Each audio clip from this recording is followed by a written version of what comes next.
Podcast. La época en la que nos graduamos, que fue en el 2006, tenemos empleado número 2 de Facebook, tenemos mucha gente muy interesante. Creo que las dos personas más salientes o conocidas, de que son amigos, muy buenos amigos, y parece mentira porque, de vuelta, para mí son amigos como Sí. podría estar hablando con vos, Rodrigo, y te los voy a decir los nombres y vos decís, uno es Rishi Sunak, que fue primer ministro del Reino Unido hasta hace muy poco, y es muy amigo mío. Y el otro es Forrest Lee, que es el creador de una compañía muy grande que se llama Sea Limited, que es la dueña de Shopee. Uno habla, a mí me llama mucho la atención de los lugares donde me han llamado más la atención en esto ha sido China y Egipto, porque son naciones, no son países. Me pasaría lo mismo en Japón, creo, no estuve. Porque digo, la configuración de los límites puede ser la de los últimos 100 años, pero son naciones, digamos, ¿no? Que tienen un núcleo cultural milenario. Cuando vos mirás el tablero a 3000 años vista, tus movimientos son otros. Claro. Tu paciencia es otra, digamos, ¿no? Entonces creo que esa es la gran diferencia entre Occidente, que cuesta mucho de hacer los negocios. La idea es que le cambie la comunidad y no arruinar las comunidades en el interín, ¿no? Entonces, eso no le cambió a Mercado Libre. Bienvenidos al Rodcast, conociendo personalidades de alto impacto que comparten historias de éxito con Rodrigo Pacheco. Bienvenidos al Rodcast. En esta ocasión y en este capítulo, pues tenemos un gran personaje que además, hoy es vicepresidente senior de Desarrollo Corporativo, Estrategia, Sustentabilidad y Relación con Inversionistas en Mercado Libre, la empresa más valiosa por valor de capitalización de mercado de América Latina, Leandro Cuccioli. Pero además él pues ha pasado por gobiernos, fondos soberanos, obviamente el sector privado, en fin, varios asuntos. Leandro, muchas gracias por estar aquí. Gracias, Rodrigo. Es otra forma de decir que soy viejo. No, hombre. No, porque además eres muy joven. Somos más o menos de la misma edad, así que eres ultra joven. Y sobre todo para todos los logros y larga estrategia que has tenido. Y quiero comenzar por ello. Tú trabajaste en el Reino Unido a nivel fondo soberano como un funcionario. Y lo primero que te quiero preguntar, ¿tienes una nacionalidad dual o cómo es que se dio esa parte del Reino Unido? No, nunca la saqué la nacionalidad dual. Soy italiano, como muchos argentinos también. Ahora en Italia se puso más difícil tener la nacionalidad. Cuando yo la saqué en 1999 era porque mi bisabuelo había venido de Italia a Argentina. Y lo que me llevó al Reino Unido fue, después de mi maestría en Estados Unidos, nos fuimos a vivir con mi esposa al Reino Unido. Estuve 10 años, volví 4 a Argentina y después volví otros 4 al Reino Unido. En la segunda etapa en el Reino Unido, trabajé para el Fondo Soberano de Gran Bretaña, era uno de los 7 portfolio managers de un fondo de 10.000 millones de dólares. Claro, estudiaste en Stanford y de ahí, obviamente, pues es una universidad clase mundial en donde todo el mundo va a buscar talento. ¿Cómo fue que te reclutaron o cómo acabas en el Reino Unido? Bueno, saliendo de Stanford, yo hice la maestría en el año 2006. ¿De qué fue la maestría? El MBA, digamos, de negocios, ¿no? Sí. Y terminé en el 2006. Yo había hecho una carrera de consultoría antes viviendo en Argentina y en Brasil. Era la primera vez que estaba en Estados Unidos, así que fue un shock enorme ir a San Francisco. Y cuando terminaba tenía la posibilidad de elegir de quedarme en Estados Unidos o ir a Europa. Por suerte tenía varias ofertas de trabajo. Y ahí primó un poco también la relación entre la vida personal y profesional. Mi mujer también quería trabajar. En Estados Unidos era muy complicado trabajar como una persona que no tuviese visa. A mí me daban una visa de trabajo, pero la esposa no tenía la forma de trabajar. Y en Europa sí, por yo ser europeo, mi esposa, que en ese momento era solo argentina, ahora es argentina y británica, podía trabajar normalmente. Teníamos 29, 30 años y nos pareció que era lo mejor, sin hijos. Y nos fuimos a Londres. Y ahí me cautivó muchísimo un programa que tenía British Petroleum, BP, que elegía a 8 personas en el mundo todos los años. Todos los MBAs globales elegía a 8. Y los ponía en una especie de fast track de management, exponiéndolos a cosas bastante extremas. Y me pareció fascinante. A mí me tocó manejar el negocio de energía eólica en China. ¡Wow! ¡Qué increíble! De California, pasando por Londres. ¿Y estamos hablando año 2007? Final del 2006, septiembre del 2006, el 4 de septiembre de 2006 empecé en BP y estuve 2 años en la compañía. Poco. Pensaba que iba a estar mucho más. Y por las cosas del destino apareció un fondo muy grande que se llama Capital Group, que es uno de los grandes asset managers del mundo, que estaba creciendo su equipo de capital privado de private equity en América Latina basado en Londres. Entonces era una oportunidad única de estar basado en Londres y hacer capital privado en América Latina. Ahora me quiero regresar un poco porque no es un hito menor llegar a Stanford y más mencionabas, bueno, pues estar en Estados Unidos por primera vez. ¿Cómo fue esa parte? Es decir, ¿te gradúas ingeniería en Buenos Aires? Sí. ¿Ya ibas casado? No, bueno, cuando me gradué de ingeniero a los 22, ¿no? Hice un viaje de 6 meses cuando terminó mi carrera. Fue muy difícil explicárselo a mi padre, porque él había pagado la universidad. Sí. Yo fui como si fuese el TEC de Monterrey. Ajá. Y si entras a esa universidad, que es muy difícil, se espera que cuando salgas, bueno, empiezas a trabajar. Amortizar. Y yo le dije a mi papá, me voy un año a Europa.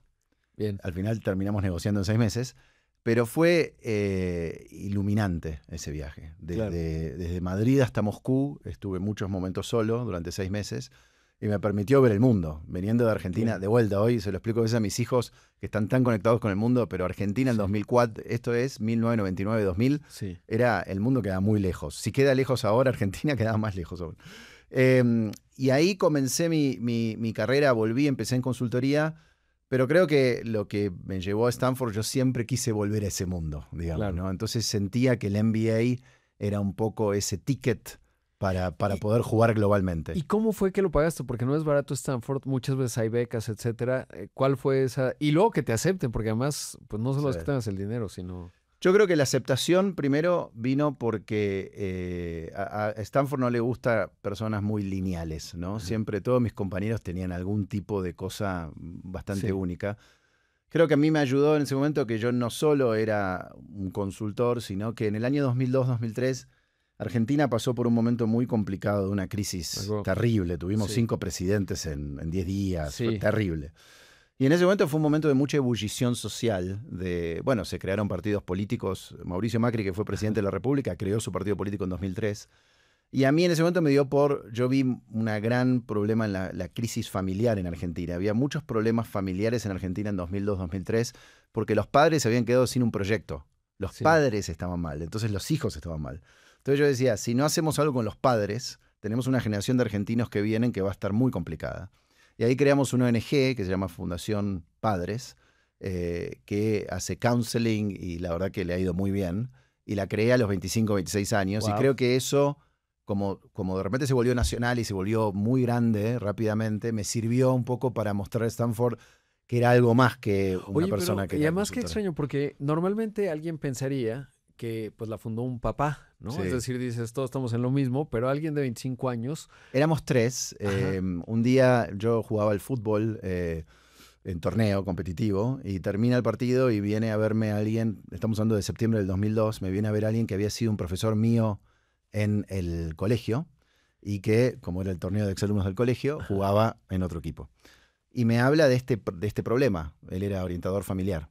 Y en ese momento yo me enamoré del problema, sinceramente. Me pareció... Y entonces yo siempre decía, veníamos en las reuniones de fundraising, que yo decía, en estos éramos 3, o había un tercero, de los 3 yo soy el hijo. Es decir, yo estoy representando a los hijos, porque no tengo hijos. Sí. Pero realmente me cautivó mucho este tema de decir que si vos te quedás sin un proyecto de vida, es muy difícil decirle a tu hijo, vos tenés que tener un proyecto. Claro. Es como el que está fumando y le dice no fumes, ¿no? Entonces Argentina estaba en un momento de mucha sensibilidad social que como alguien de 25 años te preguntabas mucho cuál es mi rol en todo esto. ¿Qué voy a hacer, digamos, no? Y muchos argentinos se fueron, ¿no? Muchísimos. Es decir, yo tengo muy buenos amigos argentinos y tienen esta capacidad, además, digamos, pues tu abuelo venía de Italia, entonces no es tan complicado, ¿no? Yo he conocido una amplia diáspora, pero te quiero preguntar también que en ese primer viaje, porque Argentina está bien lejos del mundo, normalmente puedes ir a Brasil y a Chile y luego ya se vuelve complicado. ¿Qué aprendiste en esos 6 meses de estar desde Madrid hasta Moscú? Porque supongo que ibas con presupuesto mochilero, ¿no? Sí, muy bajo. Sobreviviendo. Trabajé y todo. Me parece que lo principal fue perspectiva, ¿no? Creo que el principal, yo si pudiese, siempre dije cuando volví a Argentina, yo estuve en el gobierno argentino, que si yo pudiese hacer algo, yo mandaría todos los años 2.000, 3.000 dirigentes argentinos a viajar por el mundo.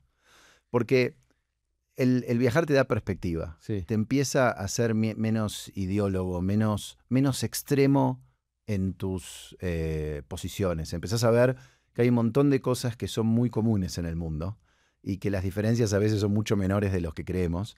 Y eso te permite para mí interpretar mucho mejor el origen de los problemas y si te toca estar en gobierno o te toca estar en una compañía, entender mucho mejor las acciones. Me hizo mejor a mí el entender el mundo, digamos, ¿no? Yo no entendía. Es como estos últimos 4 años que el Fondo Soberano de Gran Bretaña nosotros solo hacíamos África y Asia. Con lo cual a mí me tocó estar desde el 2020 al 2024 mucho en Uganda, Kenia, Ghana, Nigeria, Egipto, etc. Y realmente empezás a ver lo poco que sabías, digamos, claro. ¿No? O sea, África parecía como todo un continente uniforme. Sí. Es como cuando a veces le digo a alguien, soy de Argentina. Ah, yo tengo un amigo en Quito. Exacto, sí, bueno, ok, no tiene nada que ver. Entonces me dio mucha perspectiva. Claro. Digamos, ¿no? Y regresando al tema de los papás, como ves, voy saltando de un lugar a otro, pero... Te voy a decir todavía cómo pagué Stanford. Exactamente, cómo pagaste Stanford, exacto. Nos regresamos a esa parte, porque además, pues como bien dices, a veces, y a la Argentina en ese momento la pasó realmente mal, pues pierdes el ritmo, el rumbo más bien, y eso complica mucho a la sociedad. Finalmente Argentina hoy está, pues sigue en ello, ¿no? Ahora está el presidente Milei, que bueno, pues ahí va pues a grandes saltos, pero ¿cómo fue esa experiencia, digamos, de la fundación y qué tanta visibilidad te dio? Sobre todo porque después participaste en el gobierno de Argentina y supongo que eso te hizo pues muy visible. No es normal que un chavo de 25 años esté en una fundación de este tipo. Sí, siempre me acuerdo, sí, la verdad que me hizo visible. La vida a veces tenés que tener la suerte, ¿no? Sí. De estar en los lugares correctos. La consultora en la que yo trabajaba era una consultora de alguien que había sido CEO de hasta entonces la compañía más grande de Argentina, que se llamaba Techint. Que aquí acá tiene, sí, es Ternium. Ternium. Exacto. Entonces, el CEO durante los 80 de esa... Paolo. ¿no? Antes de Paolo Rocca. Antes de Paolo Rocca. El padre de Paolo era Agostino. Bien. Era presidente. El CEO era Carlos Tramutola, un señor que falleció en agosto del año pasado, que a los 48 años, mi edad actual, le dice a Agostino Rocca, el padre de Paolo, mire, él era CEO de los 32, un prodigio. Le dice, mire, yo no voy a me voy a retirar. ¿Cómo que se va a retirar? Sí, quiero poner mi consultora. Y el tipo pone su consultora en los 90, en un momento que Argentina despega fuertemente, con lo cual le va espectacular. Cuando viene la última parte del gobierno de la Rúa, el gobierno que fue el último gobierno con la convertibilidad del 1-1 en Argentina, uno de sus socios de él se convierte en el secretario de Industria de Argentina. El secretario de Industria de Argentina era una posición abajo del ministro de Economía. Y la consultora manda un task force de 4 jóvenes a ayudar a este ministro, yo era uno. Yo a los 23 años estaba al lado de los ministros de Argentina, lo cual me dio mucha visibilidad a gente de mucho poder, que después cuando yo tuve que empezar mi ONG, tenía a quien llamar, aunque sea decir, bueno, recíbanme, y eso me dio un espaldarazo, ¿no? Al principio, cuán importante a veces estar en el lugar correcto, porque te permite, aunque sea, que te den los primeros 5 minutos para que te escuchen. Claro. Entonces se dio una serie de... Se sostiene con talento, ¿no? Y trabajo. Porque supongo que trabajabas a los 23, uno puede no dormir 10 días y no pasa nada, ¿no? No, yo le puse todo, o sea, pero es increíble, y después, cómo se dieron las circunstancias de la vida, yo llego al gobierno argentino, en parte por esa situación que te estoy contando, después podemos hablar. Claro. Pero es como, a mí me llama la atención ahora, a este momento de la vida, cómo esas semillas que vas plantando, que de repente no sabes por qué se plantaron y de repente se cruzan con otras cosas a lo largo de la vida. Es increíble. Bueno, mi propia situación hoy de estar en Meli tiene mucho que ver con eso, ¿no? Sí, y creo que es bien importante porque no hay líneas rectas, ¿no? Y a veces como papás, digo, ahora tú estás probablemente, pues no sé qué edad tendría tu papá, pero 6 meses no es nada. Y cuando tienes esa óptica, estoy muy seguro que la madurez que te da cuando estás solo a la mitad de Praga o en Madrid o en Moscú, no tienes nada que hacer, esa madurez de lidiar con los problemas reales sin una red que te rescate, te cambia la vida, ¿no? Te la cambia. Ayer hablaba con mi hijo de eso, tiene 15 años y hablábamos de esos viajes y cuándo hacerlos, por eso mismo que decís. Exacto, y 6 meses es absolutamente nada. Bueno, pero entonces te vas a Stanford y ¿cómo fue esa otra? Ya tenías buenos contactos. Llegué con $12,337. Me acuerdo la cifra. Sí. Exacta. Vendimos todo con Belén, mi esposa, televisor, todo. Y el MBA salía a 200,000. Más mal contado, ¿no? Sí. Y realmente me dieron una beca bastante grande, pero también me prestó dinero el empleador con el que yo estaba, la consultora, tenía que volver o devolverlo. Ajá. Me prestó plata a mi papá, me prestó plata a mi hermano. La verdad que yo me fui una especie de armada Brancaleone, de decir, de todo. Eras el Cristóbal Colón, digamos. Sí, con todo, no estaba muy bien más. armado, pero llegué, digamos, ¿no? Y creo que después, una vez que uno llegaba ahí, sí tenía muchas oportunidades. Fue la mejor inversión, el retorno ha sido infinito. Claro. O sea, no lo puedo conmensurar el retorno. ¿A quién conociste? Porque una es los que te dan clases. Por ejemplo, alguna vez escuché que el maestro de Reed Hastings, el CEO de Netflix, ahí explicaba ingenierilmente la distribución de contenido y en parte eso pues generó la idea de Netflix tiempo después. Tienes a gente muy brillante y además tienes la red, digamos, el network de los que vas conociendo. ¿A quién conociste en Stanford? Bueno, nosotros, digamos, tenemos muchos... Bueno, por la época en la que nos graduamos, que fue en el 2006, tenemos empleado número 2 de Facebook, tenemos mucha gente muy interesante. Creo que las dos personas más salientes o conocidas, que son amigos, muy buenos amigos, y parece mentira porque, de vuelta, para mí son amigos como podría estar hablando con vos, Rodrigo, y te los voy a decir los nombres y vos decís, uno es Rishi Sunak, que fue primer ministro del Reino Unido hasta hace muy poco, y es muy amigo mío, y el otro es Forrest Lee, que es el creador de una compañía muy grande que se llama Sea Limited, que es la dueña de Shopee. Que Shopee es competidor de Mercado Libre. Estuvo en México, no está más, pero es como una Temu, digamos, ¿no? Oye, ¿y a Rishi Sunak ya se le veía que tenía el empaque de primer ministro? No. Te podría decir que ahí había 374 primer ministros. O sea, claro. Y la verdad que la gente... mucho te pasa que cuando llegas ahí te sentás y empezás a ver a quién está al lado tuyo y decís, acá conmigo se equivocaron, ¿no? O sea, exacto. Lo que los gringos le llaman admission mistake, ¿no? Porque te das cuenta que hay chicos realmente de una capacidad sobrenatural. Rishi era muy bueno, había estado en Goldman Sachs 2 años, etc. Además viene de una familia muy próspera, ¿no? O sea, él no. Él se casó con Akshata Murthy, que es la hija del fundador de Infosys. Sí, pero Rishi venía, el papá de Rishi, lo conozco, farmacéutico, habían venido de la India, clase media británica, habían hecho unos esfuerzos enormes, el chico se ganó su beca para ir a Oxford. Y ahí es él, digamos, ¿no? Oye, nadie hubiese dicho que iba a ser el primer ministro de Bretaña. Y además incluso porque a pesar de que el Reino Unido pues fue el imperio británico, es multicultural en serio, a veces como que pasa de largo, pero no, o sea, esta parte multicultural británica es extraordinaria, ¿no? Y el hecho de que haya sido primer ministro no es un tema menor, venimos desde Margaret Thatcher, etcétera.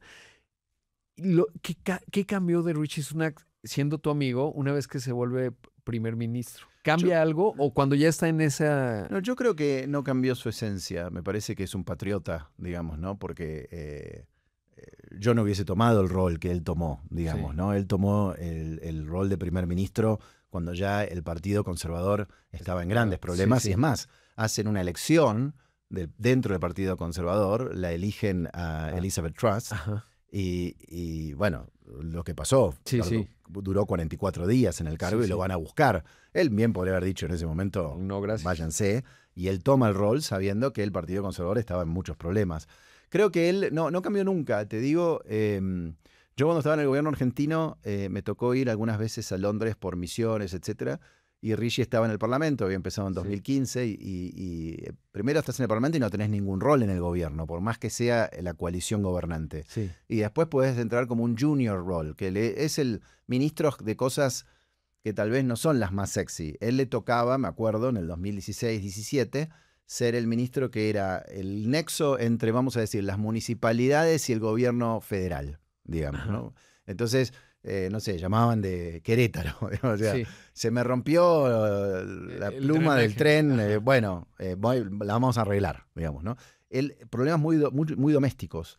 Pero después lo hizo tan bien. O sea, él le dedicaba una pasión terrible a servir en eso y después a ser ministro. No cambió nada. Y a eso me parece fascinante de las personas que uno obviamente las idealiza o les da una cierta imagen. A mí me pasó mucho cuando estuve en el gobierno. Yo estuve en el gabinete de Macri.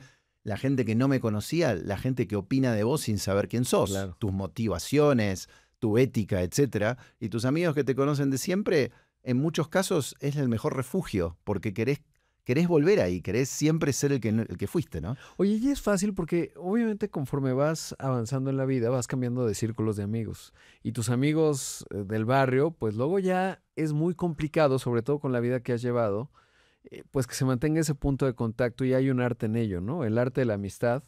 Y hay veces que ya el contexto cambió tanto que los puntos de conexión, a lo mejor te echarás un asado, platicarán de las viejas cosas, de cuando eran niños, etcétera, pero ya no tienes ese diálogo el que puedes tener con otros grupos de amigos que has ido creando a lo largo del tiempo.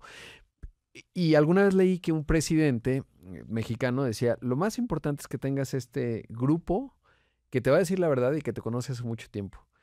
Y no está fácil. De hecho, vemos un montón de liderazgos que lo pierden rápidamente. ¿Tú has logrado eso y cuál ha sido la fórmula? Porque Yo creo que sí, la verdad que creo que hoy se hace más fácil con WhatsApp y todo eso, ¿no? Sobre todo viviendo en otro país, pero yo siempre digo que la amistad es una especie de repositorio de anécdotas, ¿no? Te juntás con sí, tus amigos y se acuerdan y se ríen de las de la mismas misma, cosas de cuando tenían exacto. 17 años. Entonces hay una especie de stock, de inventario de anécdotas, de situaciones comunes, que si uno no los alimenta, es muy difícil, uno se queda, es como una relación de pareja, de lo que sea. Nosotros hacemos el esfuerzo, ahora lo estamos tratando de hacer todos los años, no nos sale todos los años, pero casi todos los años, de irnos juntos 3, 4 días, esos amigos del colegio, a algún lugar. El lugar es lo de menos, Sí. digamos, ¿no? Hicimos el Camino de Santiago en 2023, que estuvimos una semana caminando en Galicia, Ajá. ahora hacemos Uruguay en diciembre, en noviembre, pero el tema de tener 4 o 5 días juntos te permite generar nuevas anécdotas, Claro. nuevas historias. Y ahí es como regar la planta, digamos, ¿no? Porque si no es muy difícil. Si no, tu vida se va por carriles tan diferentes que después vibrás en otra frecuencia y es muy difícil compartir lo que te pasa y que ese amigo te pueda escuchar y te ayude. O te va a Claro. dar una perspectiva que realmente no te ayuda, digamos, ¿no? Sí, he pensado que lo más importante es el contexto. Así como ahora en la inteligencia artificial te dicen, oye, cuando interactúas con un LLM, con un modelo grande, la importancia es el contexto que le das. Y algo bien valioso de las amistades de mucho tiempo es el contexto que tienen de ti. Y hay muchas cosas sobreentendidas que no necesitas decir y que eso se vuelve realmente valioso en términos de espejo, reflexiones, ayuda, etcétera. Y creo que eso es una parte clave que a veces no nos damos cuenta, ¿no? No, lo valioso no es que cuando eran chiquitos les gustaba el mismo equipo de fútbol o compartieron una novia o un intento de novia, sino el contexto que tienen ambos, ¿no? Y eso creo que es Totalmente, y fundamental. te conocen. Yo creo que hay un poder enorme en que la gente que te conoce hace mucho tiempo también ve ciertos patrones en tu comportamiento. Es decir, hay cosas que dices, siempre fuiste así. ¿Viste? Cuando te dicen, pero Sí, acordate, Rodrigo, sí, sí, acordate exacto. cuando teníamos 22 años que pasó esto.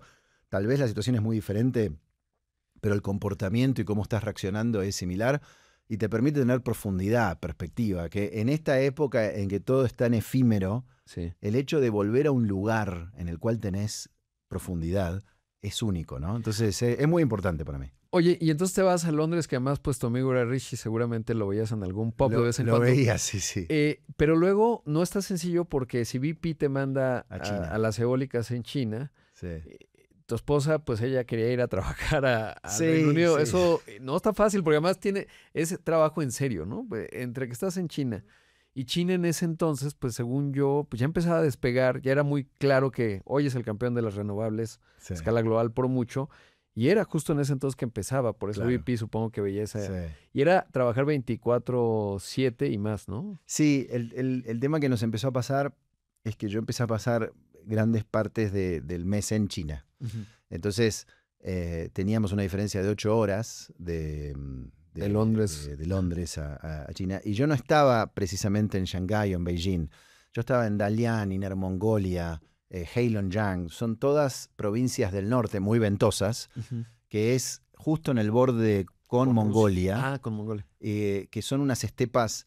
¿Viste cuando te acordás el screensaver de Windows Sí, anterior sí. que era verde y no hay nada? Ajá. Bueno, eso es Mongolia, ¿no? Sí. Entonces, es buenísimo para la energía eólica, porque Sí. no hay obstáculos, entonces se generan corredores de viento importantísimos, pero las ciudades son muy primitivas. Era como estar en la China de los años 60, digamos, Ajá. ¿no? Entonces, era complicado hasta cierto punto que se vuelve insostenible y BP me dice que me mude a Shanghái. Me dice, Claro. bueno, usted se tiene que venir para acá, Sí. digamos, ¿no? Y justo ahí, en el momento en que estábamos viendo con mi mujer esa idea que decíamos, Dios, esto nos lleva muy lejos de América Sí, Latina, sí. digamos, ya una vida en Asia. ahí aparece Capital Group en una reunión de Stanford que vino el rector a Londres, aparece un ex compañero mío, me dice, estamos buscando una persona para hacer América Latina desde Londres, y me cerró mucho más. Claro. Oye, te quiero preguntar de China, sobre todo porque estamos viviendo un momento de reconfiguración global y un poco lo que desde afuera se ve que hacía China y te tocó entonces es que pues transferencia forzada de tecnología. Llega BP, ¿no? Y te dice, oye, sí, muy bien, vas a poner aquí, véndenos el proyecto de turbinas, enorme, supongo yo, pero las tienes que fabricar aquí y necesitamos que empieces a compartir la información y obviamente 10 años después seguramente los chinos son los principales fabricantes de turbinas eólicas en el mundo. ¿Cómo lo viviste esa parte y qué te dice del pues reclamo hoy que en buena medida puede tener el mundo con respecto a China en esta potencia que es, pero que al mismo tiempo los derechos de propiedad intelectual pues era más laxo, etcétera? El reclamo me parece súper justo, digamos, ¿no? La verdad que si vos ves hay muy pocas compañías extranjeras que han logrado ser exitosas en China. Y como bien decís, el éxito lo tuvieron que lograr a través de generar un JV partner muy potente que al final los terminó muchas veces reemplazando. Claro. Lo que nos pasaba a mí, yo rápidamente me di cuenta de que con BP iba a ser muy difícil ganar en energía eólica en China por dos situaciones. Primero porque el nivel, digamos, vamos a decir, los estándares éticos que nosotros teníamos que observar en los tratados con las municipalidades era muy distinto que los jugadores chinos. Claro. Y lo dejo ahí, digamos, Sí. ¿no? Entonces ya te quitaba de la cancha, digamos, ¿no? Sí. Y lo segundo es que nosotros competíamos con 5 empresas muy grandes de generación eléctrica locales que tenían un mandato del gobierno de desarrollar la industria eólica local, probando turbinas que eran muy poco probadas hasta ese momento, pero que a través de la escala iban a llegar. Goldwind, que hoy es el principal fabricante de turbinas eólicas en el mundo, con nosotros hizo el primer proyecto. Claro.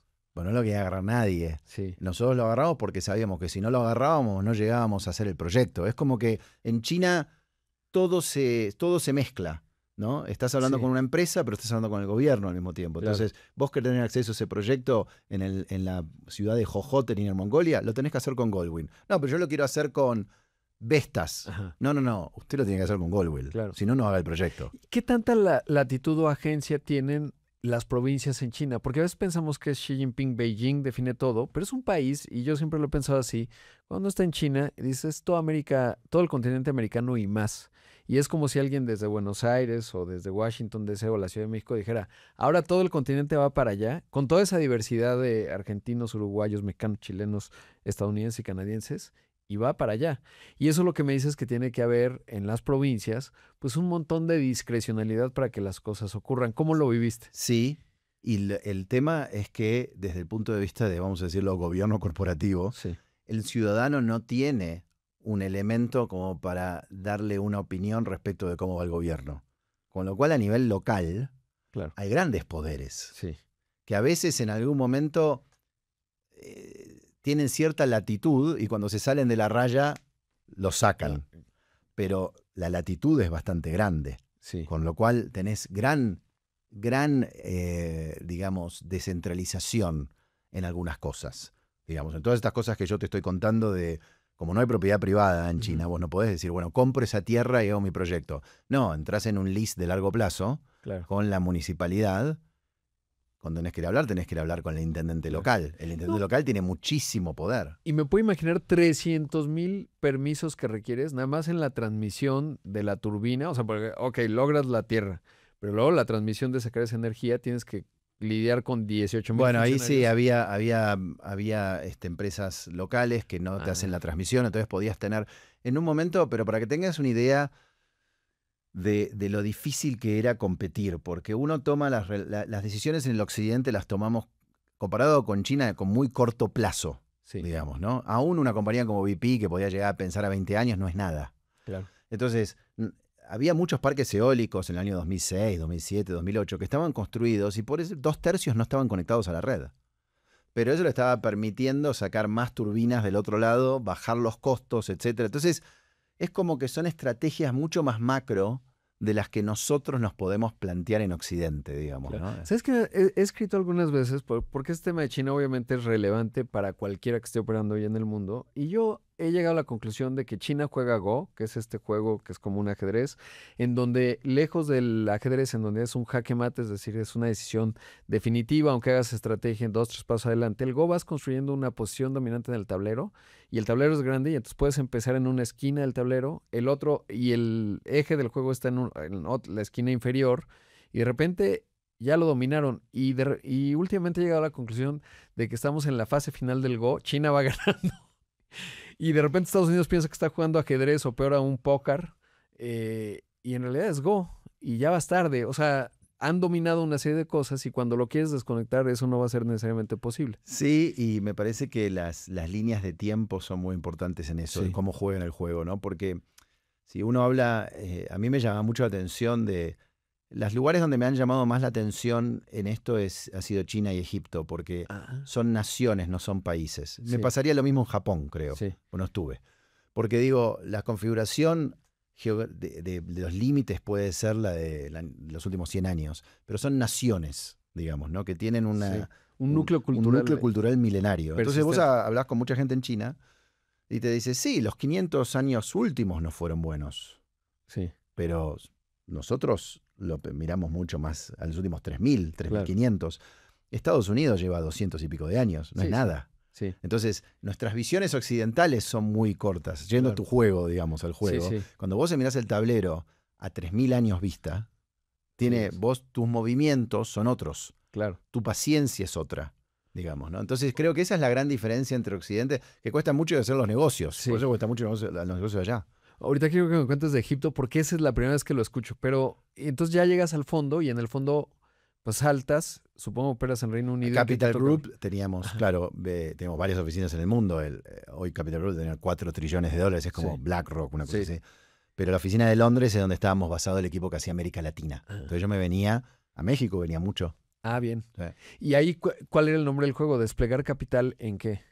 Bueno, era levantar fondos de inversores institucionales, que generalmente la mitad eran de Estados Unidos, la mitad era del Middle East, y comprábamos compañías, participaciones minoritarias, generalmente no las controlábamos, compañías que crezcan en mercados emergentes, en donde uno entraba con una posición, no sé, por el 20%, etcétera. Después tenía una salida a los 5 o 7 años, que la salida podía ser a la bolsa o vendérsela a un tercero. El clásico juego de capital privado que ahora aquí lo hace, no sé, General Atlantic, por ejemplo, o algún otro, ¿no? Claro, y tu expertise era América Latina, o sea, ¿te contratan para ver América Latina? A mí me contratan para ver América Latina. Teníamos empresas en Argentina, en Brasil, en México, en Colombia. Claro. ¿Y ahí qué aprendiste? Porque el mundo se ve muy distinto cuando vas a operar. O sea, ya llevas una experiencia, lo de China que es extraordinario, yo creo que es invaluable. Aunque haya estado un año, seguro equivale como a 7 en términos de la intensidad de aquello. Y ahora llegas a América Latina que, como bien decías, pues no es lo mismo Argentina, Brasil o México. Características muy distintas. Además, por ejemplo, en México, en esa época sí parecía que podía haber salidas a bolsa, es decir, había un mercado que se veía como que ahí venía, luego ya no vino. O sea, ahorita estamos viendo deslistes y cosas por el estilo. Brasil, pues era, ¿te acuerdas? Era la etapa de Lula y el Cristo Corcovado que despegaba al cielo, y Argentina pues estaba en su laberinto, ¿no? Sí. ¿Qué fue esa experiencia? Mira, yo creo que fue entender un poco cuán difícil, y esto es antes de los negocios, tal vez en esos momentos, te estoy hablando de 2008, 2009, 2010, las compañías como Mercado Libre, los negocios digitales todavía venían una especie de resaca de la .com, ¿no? Entonces, no sé, Mercado Libre salió a bolsa en 2007 y valía 4.000 millones de dólares en 2009, ¿no? Pero todavía eran muchas inversiones que hacíamos, eran supermercados, eran universidades, compañías que eran de plataformas de petróleo, de la economía real, por así decirlo. Y lo que te enfrentás en América Latina te enfrentás porque es difícil, tan difícil generar valor a largo plazo. Primero, porque las economías con sus devaluaciones de sus monedas siempre es como correr en la cinta, ¿viste? Va para atrás la cinta, vos para adelante y te quedas en el mismo lugar. Cuando yo venía a este lugar, a México, en 2007-2008, el peso valía 10. Sí. Hoy vale 19, digo. ya perdiste 100% de tu valor sin hacer nada, digamos, ¿no? Sí. Entonces vas a tener que armar un negocio lo suficientemente bueno, si tenés inversionistas extranjeros que quieren retorno en dólares, Claro. como para que le ganes del 10 al 19 y hagas plata en dólares. Entonces, ahí te mostrabas que era la dificultad de hacer cosas en América Latina, de construir negocios físicos y que pudieses escaparle a esa especie de fuerza gravedad que hay con el tema de la macro. Claro. Y Brasil es lo mismo. Nosotros, Sí, me acuerdo, invertimos en una universidad fantástica, se llama Grupo IBMEC. Invertimos, me acuerdo como si fuese hoy, en febrero de 2010, el real estaba a 1.80. Ajá. La vendimos cuando el real estaba a 3.50. Sí. Creo que devolvimos la plata y un poquito más. Digo, no pudimos en dólares, ¿no? O sea, en reales nos fue maravilloso. El tipo que estaba en Kuwait, que nos dio la plata, Sí. el real no le interesaba, Sí, quería claro. el dólar. Entonces, te das cuenta que por qué hay tan poca veces inversión, cuánto el tema de la macro, Argentina es el extremo, Sí.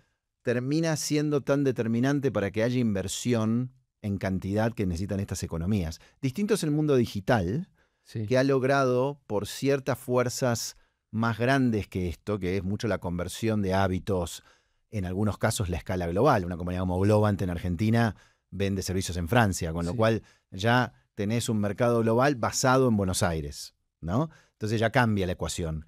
Pero salvo esas empresas del mundo digital, ha sido muy difícil generar valor. Claro, y además, y eso explica también otra cosa, porque a veces en México lo que vemos es, bueno, hay una empresa mexicana que se llama Triple B que fue a Nueva York, ¿no? Porque fue a Nueva York y no fue al mercado mexicano. Pero tiene cierto sentido cuando tus retornos tienen que estar en dólares. Evidentemente somos economías de un alto potencial. Si uno observa los fundamentales de México, de Brasil o ahora de la Argentina, dices, esto solo va a crecer. La edad, siempre lo digo en algunas charlas, la edad promedio en México es de 29 años, cuando en Estados Unidos es 38, cuando Europa tiene una edad promedio, pues, Italia 48 años, Reino Unido no me la sé, pero debe estar por ahí, 45 años. Entonces dices, este es un país relativamente todavía joven, un país con amplias capacidades de baja penetración de servicios financieros, por ejemplo, el caso de Mercado Pago. Pero además un país que todavía en comercio electrónico en proporción, si lo comparas con un Brasil, pues muy bajo, vinculado a la mayor economía del planeta. Con un PIB per cápita, pues $13,000 no se ve mal, arribita de Brasil, dices, esto va a volar. Claro, pero necesito el rendimiento en dólares porque pues, no sé qué vaya a pasar. Y hay que decir que México lo que construye es un Banco de México autónomo. Hoy tenemos en reservas más de 200,000 millones de dólares. O sea, no hay un miedo necesariamente inminente que algo vaya a pasar con México al estilo Argentina 2000. Claro. Y esto se vaya. Pero ¿por qué siempre estamos debajo de ese potencial? Y un poco ahí está. Yo creo que y son bien distintos, como dijiste, los países de la región. Sí. En el caso de México, creo que de todos los países de la región grandes es el que mejor está manejado en forma macro desde Sí. hace 20, 25 años, digamos, ¿no? La inflación Sí. es baja comparado con lo que ha sido Brasil, que ha sido bastante bien manejado Sí. en el plan real, y Argentina, que ha sido un desastre, Sí. digamos, ¿no? La realidad es que aún así, cuando uno mira, y a mí me ha tocado en este país, de vuelta, en esta segunda encarnación mía en México es con Sí. negocios digitales. Cuando yo vine acá la primera vez, en 2007, 2008, 2009, nosotros comprábamos embotelladoras de Coca-Cola, cadenas de ropa, etc. Cuesta muchísimo en México ser un entrante en industrias consolidadas con jugadores muy consolidados. Sí. La verdad que ahí es donde se ve por qué no fluye, digamos, ¿no? Porque hay temas regulatorios, temas de seguridad jurídica, hay muchísimos Sí. temas que en el día a día hacen que venías con una expectativa de 100 y es 50. Claro. Entonces el tipo que vino con esa expectativa y no llegó, no invierte de vuelta. Entonces hay mucho todavía para hacer en México para unlock, como dicen los gringos, el potencial. Porque vos ves y crece poco México para Claro. lo que debería crecer, con todos esos fundamentals de población, etcétera. Pero esos fundamentals, yo también, la población de Kenia son 45 millones Sí. y son de 26 años. O la Claro. población de Egipto también es muy... Y de repente no salen. Sí. Entonces, hay temas institucionales muy profundos que hacen que después... Te digo, el mundo digital es diferente porque me parece que se ha llevado... Es como un tsunami, Sí. digamos, ¿no? Totalmente. No, y sobre todo que ahí es en donde radica el potencial de México, porque si lo comparo con Egipto o Kenia, digo, lo poco que sé de esos países, pues de repente el nivel de infraestructura no está, el nivel de sofisticación en términos de los niveles educativos, comparado con México, lo estoy pensando, pues tampoco, o sea, hoy tienes universidades aquí que en ese entonces, 2008, 2009, ya tenías algo, o sea, digamos una clase ingenieril interesante, y entonces ya estás relativamente más cerca, pero esto que mencionas es fundamental, hay unas líneas punteadas, diría yo, en términos de posiciones monopólicas de algunos jugadores que no hacen fácil detonar ese crecimiento y que la parte digital puede, ha sido la esperanza desde hace mucho tiempo. Un mercado libre hoy lo demuestra, ¿no? Es decir, han sido un jugador disruptivo en México que detona un montón de potencial, que aplana, digamos, esas barreras de entrada y que creo que en la medida en que eso funciona en el sector financiero y en algunos otros sectores, pues pudiéramos tener ahí... Yo creo que sí, porque Sí. tienen, me parece que yendo a la comparación con África, ¿no? Sí, O yendo con la comparación te voy a dar un caso que a mí me llamó muchísimo la atención en Pakistán, que he estado varias veces. Hay una gran diferencia en cantidad y calidad del capital humano. Si vos y yo mañana queremos abrir un hospital en México, no nos preguntaríamos si vamos a tener suficientes doctores y enfermeras. claro. Yo estuve en un proyecto que ahora está andando para que en Islamabad se arme el primer hospital de alta complejidad de todo Pakistán para operaciones de espalda y de cirugía de cerebro. No hay. Hay 231 millones de pakistaníes y el que tiene plata se tiene que ir a Dubái. Claro. Islamabad tiene un mercado impresionante de gente, que también está el borde con Afganistán, hay mucho dinero, y no tienen un hospital. ¿Por qué? Porque no hay médicos. Los mejores médicos pakistaníes están en Londres. ¿Y por qué están en Londres? Porque pueden practicar. Entonces es como que se da la rueda al revés. Claro. Como no hay hospital, no se quedan los médicos. Como no se quedan los médicos, no hay hospital. Eso nunca te lo hubieses planteado en lo que sería México. Entonces México tiene, América Latina te diría, tiene un capital humano por lo que ha sido la penetración de la educación, que en teoría debería dar la base para un crecimiento mayor. Pero de vuelta, hay que ir a resolver esos temas institucionales que hacen que alguien ponga plata y crea que compitiendo con todas las de la ley, y lo remarco, uno pueda ganarle al otro. Digamos, porque si eso no está, la gente no pone la plata. Es fundamental el Estado de Derecho. Ahora, ¿cómo se ve el mundo desde Londres? Porque estamos hablando del Imperio Británico y es muy interesante que, ya lo decía hace un rato, es realmente multicultural y el mundo se ve muy distinto y además con mucha historia de operación, digamos, en donde puedes hablar fácilmente de Islamabad y a mí, yo que estoy haciendo muchas entrevistas todo el tiempo, creo que es la primera vez que entrevisto a alguien y me dice, sí, porque en Islamabad no. Y tiene que ver con esta parte muy global del Reino Unido. ¿Cómo se ve desde Londres? Yo creo que...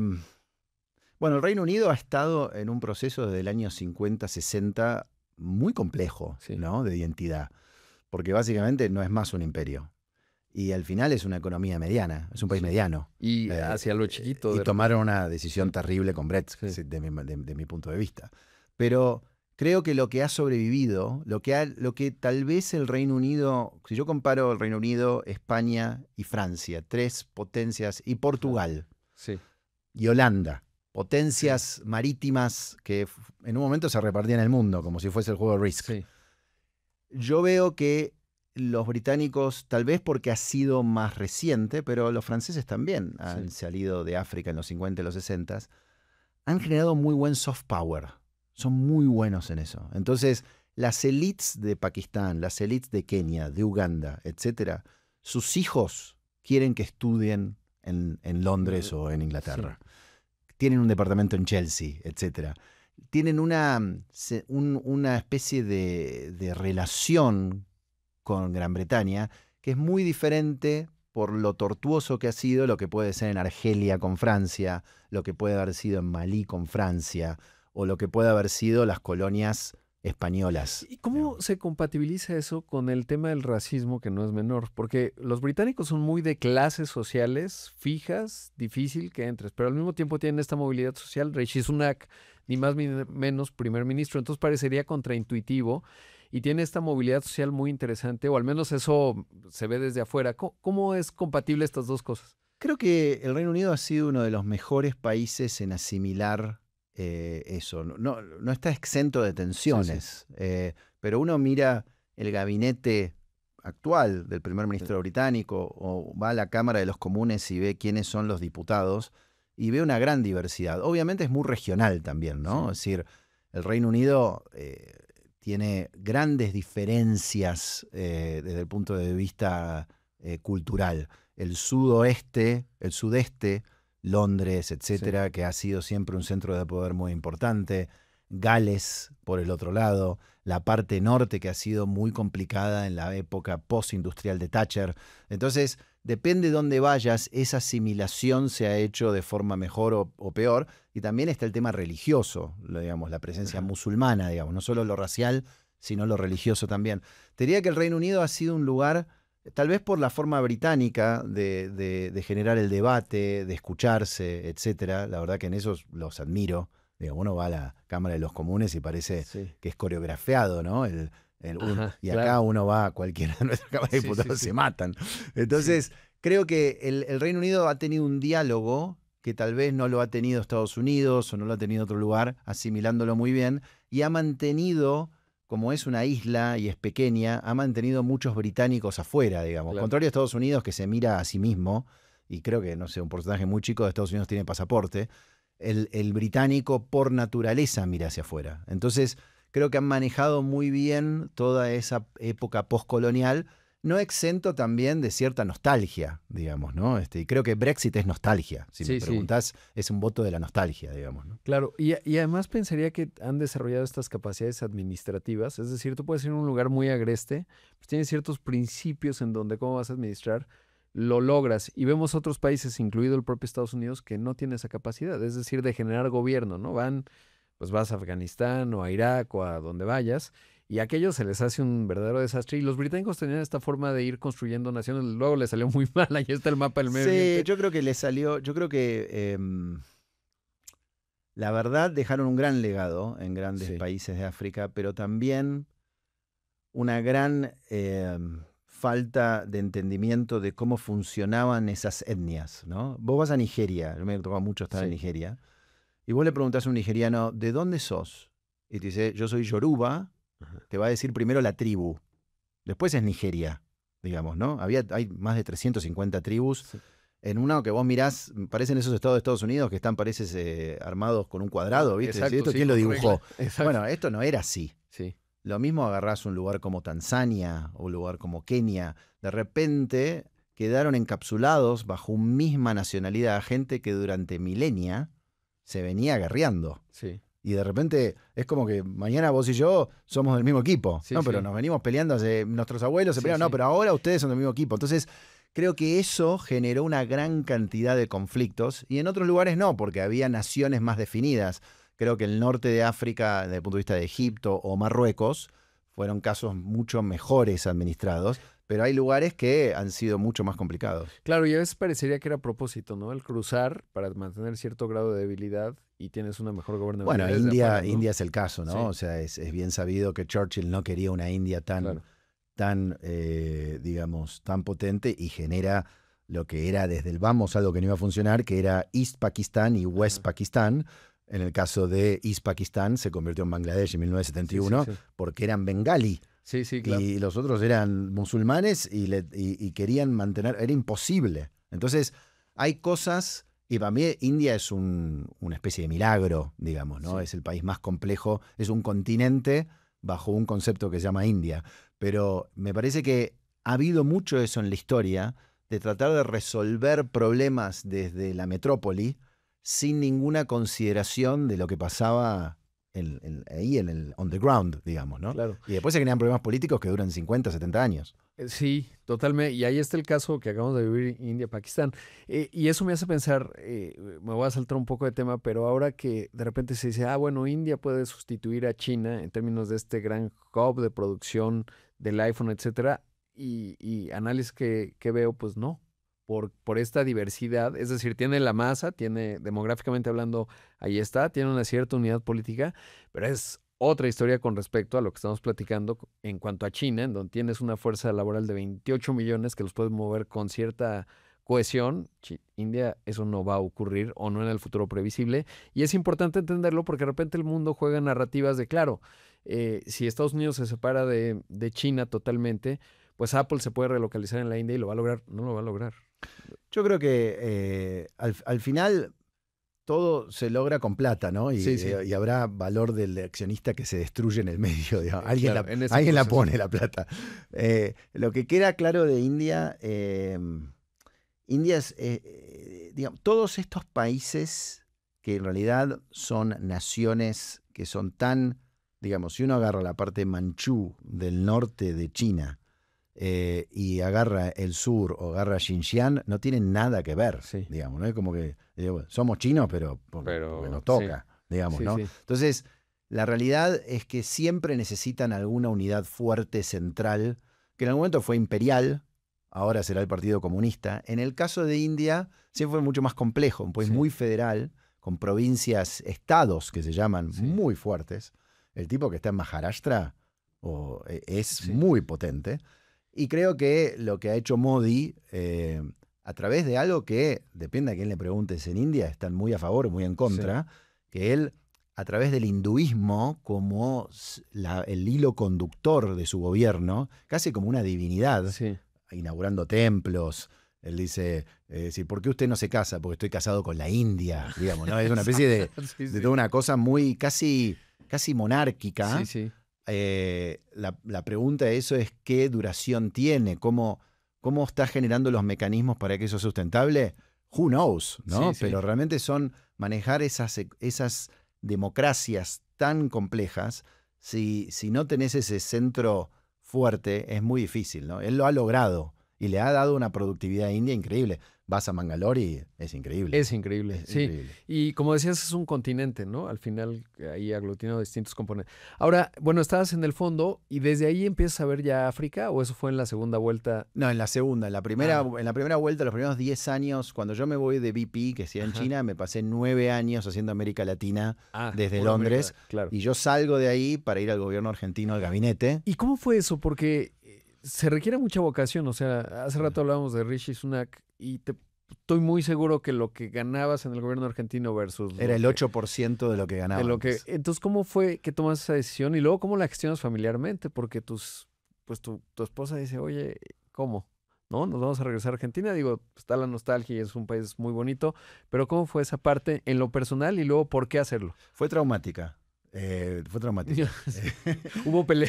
No, sí, pues pasó de todo. Es increíble porque cuando uno mira la historia de una persona o la historia en general, uno vos lo decías, uno tiene la noción de que son procesos lineales. Sí. Y en el día a día es una especie de electrocardiograma, digamos, ¿no? Entonces, si yo te capsulo esa época, yo escribí a los 25 años, cuando entrabas a Stanford tenía que escribir 2 ensayos. Uno que era, ¿qué es lo que más te importa y por qué?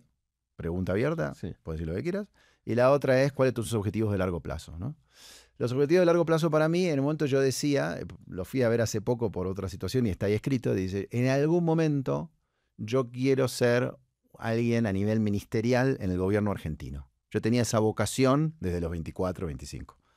Y es como que lo puse en un cajón, eso, y me fui a China, y después el fondo, y nacen tus hijos, y te querés comprar tu casa, y estás metido en los 30 que estás, no sé, estás en los 30 estás avanzando, no sé muy bien por qué, pero tenés que avanzar mucho, digamos, ¿no?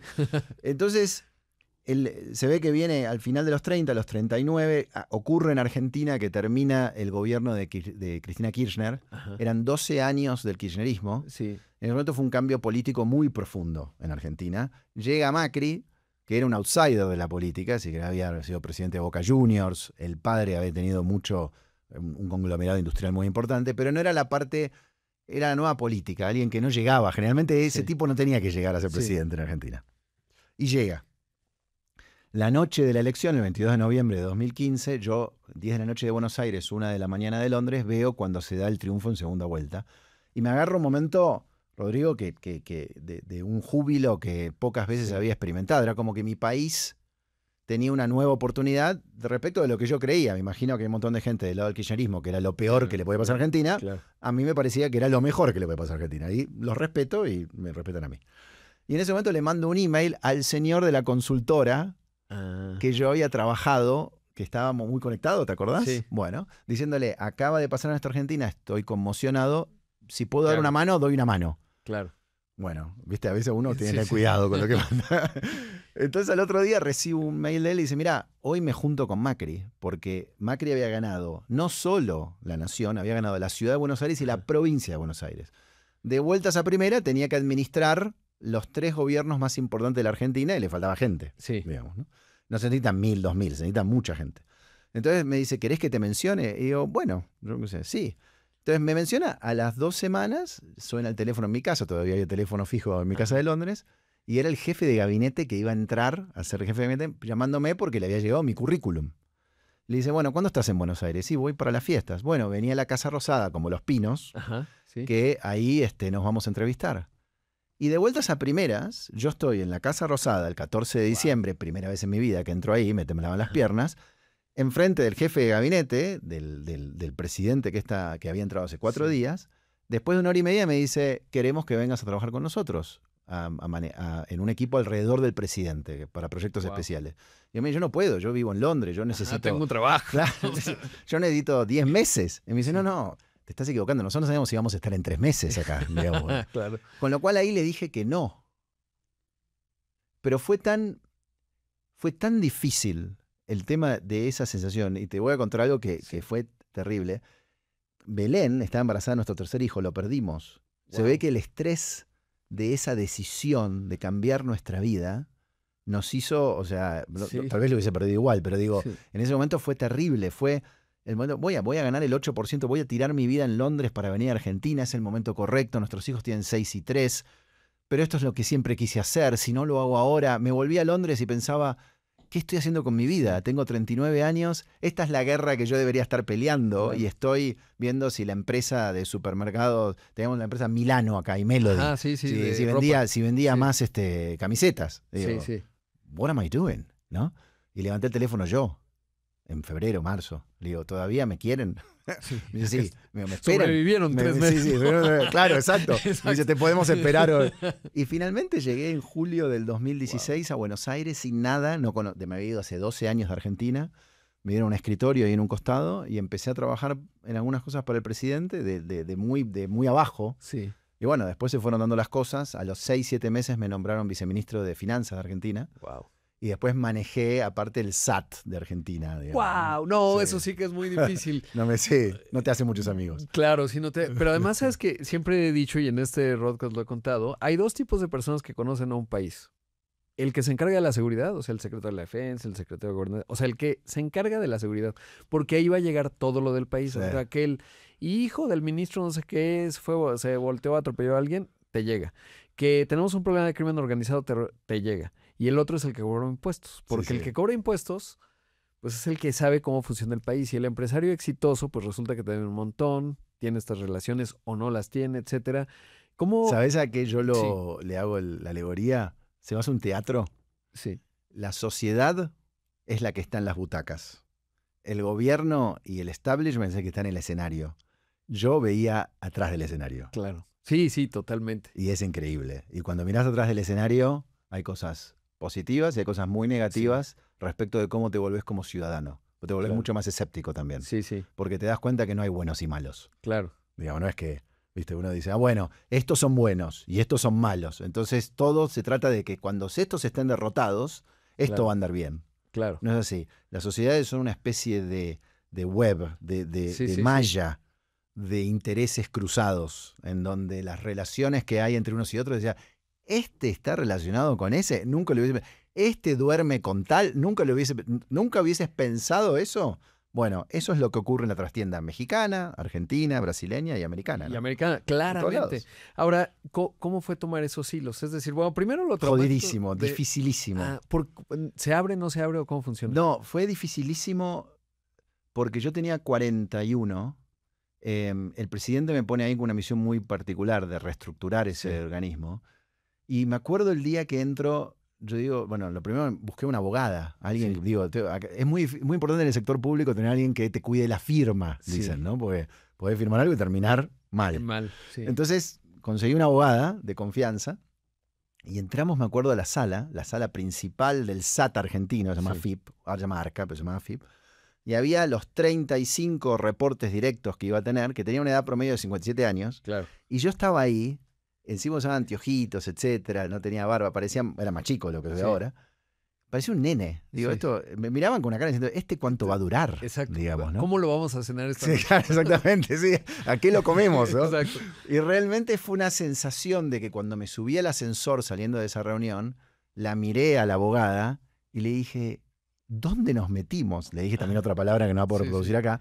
Digo, no, sí puedes, pero... Le dije una cosa que decimos nosotros, boluda. ¿Viste? Sí, claro. Que lo podés usar de distintas maneras, ¿no? Sí. Es en forma afectiva, como diciendo, dije, boluda, ¿dónde nos metimos? Y me miraba con los ojos así, y realmente empezamos de la nada, digamos. Había que conseguirse el control de ese lugar, que eran 21.000 personas, que todas estaban esperando que yo fracase. Sí. Digamos, ¿no? Así que fue muy fuerte. ¿Cuál fue la llamada o la interacción más difícil que tuviste en ese mundo? Porque de repente tú dices, oye, nos deben tanto. Sí. Y es grandotote. Y resulta que ahí uno descubre, pues era el mejor amigo de alguien muy importante. Y eso... Yo creo que lo más difícil que vi, te soy sincero, es distintas cosas, ¿no? Tuve amenazas, tuve presiones sindicales muy fuertes. Lo que más me llamó la atención es cuando nosotros tuvimos que ir al Fondo Monetario Internacional, nosotros en abril del 2018, nuestro ajuste fiscal, que ahora Milei lo hizo rapidísimo, nosotros... No podíamos, no queríamos, lo que sea, la sociedad no estaba lista. Milei hizo una cosa que a nosotros pero no lo habíamos soñado. Milei lo hizo en medio año. Sí. Entonces el ajuste fiscal nuestro, ¿cómo se financiaba? Con deuda. O sea, gastábamos más de lo que ingresaba y la plata la ponían gente que compraba los bonos porque creía que las cosas iban a ir mejor. A principio del 2018 hay un aumento de tasas de la Fed, etcétera. Hay una corrida afuera de los activos de los mercados emergentes. Nosotros, que éramos muy frágil, caímos como mosca. Sí. Tuvimos que ir al FMI. En el momento que vos vas al FMI, en ese momento, game over. Sí. Porque estás dando las llaves de la soberanía. Parezco que soy el Che Guevara, y vengo de otro palo. Sí. Pero yo he visto lo que es que vos no puedas empezar a manejar tu país con tus decisiones soberanas. Que tu política monetaria y fiscal tengas que llamar a un señor en ese momento Lagarde. Ahora, eso me llamó muchísimo la atención. Nunca lo había visto, pero lo vi en speakerphone. Lo vi, el tipo venía, el FMI. Yo manejaba los ingresos de la Argentina, con lo cual me venía a auditar las cuentas del año. El mes que viene, ¿cuánto traes? Digo, parece. ¿Y quién controla ese hilo? Que esa es una gran pregunta. Es decir, tú estás con... Tus vecinos del norte, digamos. Sí. ¿Y bajo qué criterio? Porque los grandes criterios políticos. Yo creo que a Argentina no le hubiesen dado ese préstamo grande si no hubiese habido en ese momento una afinidad política muy grande con Washington, ¿no? Sí. Al final, en el fondo... Era Trump, ¿no? Era Trump. En el fondo... el fondo tiene una gran, la parte americana tiene una gran... No, y lo pienso porque pues ahora nos dice mucho de Milei, su buena cercanía hoy con Donald Trump le da unos márgenes de maniobra financieros bien interesantes que... y es cuando ves los hilos, cuando no son muy visibles, tú dices, ¿qué tiene que ver, por ejemplo, que a Bukele, el presidente de El Salvador, de repente el FMI le dice, oye, sí te presto, pero pues no me gusta tus criptoactivos, ¿no? Y eso responde a una visión en términos del riesgo de que una economía se maneje con criptoactivos, pero también pues hay intereses muy concretos, ¿no? Perdiendo la inocencia, donde dicen, oye, pues no me encanta porque pues es un experimento raro y no se ve bien. Y es interesante esas partes formales y no formales, ¿no? En esa relación. No conozco el caso de Bukele, pero la política explica en los fondos, el movimiento, porque al final vos estás sentado sobre, no sé cuánto es el balance sheet del fondo, 300.000 millones de dólares, y vos tenés que alocarlo. Claro. Y si alguien hay que alocarle arriba de su cuota, es una decisión política. Entonces, todo se cruza. Y hay decisiones que tienen que ver también geoestratégicas, no sé. También hay todo en Estados Unidos un balance con China en la región. Digamos, nosotros tenemos una base en Neuquén de los chinos, etcétera. Bueno, y el propio Milei no logró zafar, o sea, en la campaña él decía, yo me voy a zafar de los chinos, y no, ahí sigue teniendo su préstamo. Y que bueno, cuando le exportás gran parte de tu... digamos, Argentina es el tercer exportador de soja, etcétera, la dependencia... Pero claramente Milei tiene muy claro su alineamiento con Estados Unidos, con Israel, etcétera.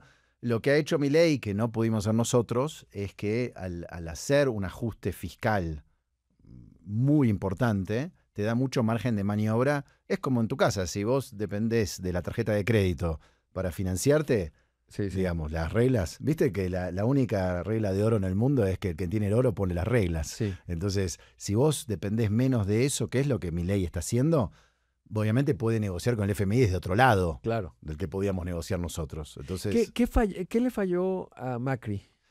yo creo que es difícil. Yo creo que el gobierno de Macri a lo largo del tiempo va a aumentar en estatura, digamos. Nosotros en Argentina reconocemos ahora el gobierno de Alfonsín, que fue nuestro presidente de los 80, que llevó el juicio de las juntas y las películas en 1985 y todo eso. Y en ese momento Alfonsín en 1989 lo querían matar, sacar, y después es un prócer de la República. Sí. Creo que el gobierno de Macri, lo que no funcionó, bueno, primero generó unas expectativas que fueron muy difíciles de llenar. Segundo, fuimos con un diagnóstico muy naive de la situación. O sea, de vuelta, sacás a estos tipos que son malísimos, que roban y que no hablan inglés, ponés tipos que son buenos, honestos, que tienen mundo, etcétera, y trabajadores, Argentina tiene que ir bien. Sí. Muy naive, porque los problemas son mucho más profundos.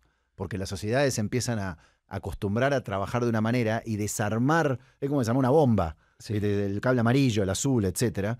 Entonces, la sociedad en un momento te da un mandato. El mandato de la sociedad fue muy distinto al de Macri y al de Milei. El mandato de Macri es decir, termine con la corrupción, saque a esta gente, pero no le estaba diciendo, estoy en crisis, cambie radicalmente las reglas del juego. Tal vez la gente no sabía que venía una crisis grande. Claro. Con lo cual Macri le tenía que empezar a contar a la gente un problema del cual no sabía que tenían. Que es terrible. Yo te digo, mira, Rodrigo, tenés tal problema. No, pues yo no sé que tengo este problema. Claro. Bueno, te lo tengo que contar. Sí. ¿No? Pero vos tenés que entender que tenés un problema para después solucionarlo. Milei, la campaña, porque hubo 4 años más de kirchnerismo, pandemia, etcétera, le pudo decir a la sociedad, usted tiene un problema y yo le voy a cortar un brazo. Pero no le estoy diciendo, mire que por ir a cortar. Le voy a cortar el brazo. Sí. Y bueno, ok, lo voto, corte.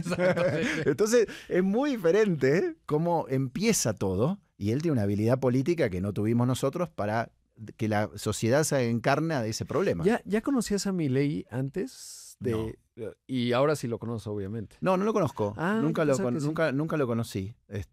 Porque cuando yo estaba en el gobierno, él no era un personaje central. No, es más, hace un año estuve en Argentina, conocí un economista espotorno que lo conocía y me decía, pues, un economista ahí medio locuaz. No, claro, iba a la televisión a insultar a los políticos, me acuerdo, y lo invitaban porque era interesante de, a ver, insulte. Y el tipo tiene una cantidad de insultos que eran de una violencia, que eran como diciendo, wow, mirá, este tipo dice estas cosas, y que creo que conectó mucho con la bronca que tenían muchos argentinos adentro, y diciendo, es increíble, ¿no? Y le pasaba a Rishi, cuando hablando del caso de Rishi. ¿Por qué la votan a Liz Truss en vez de él?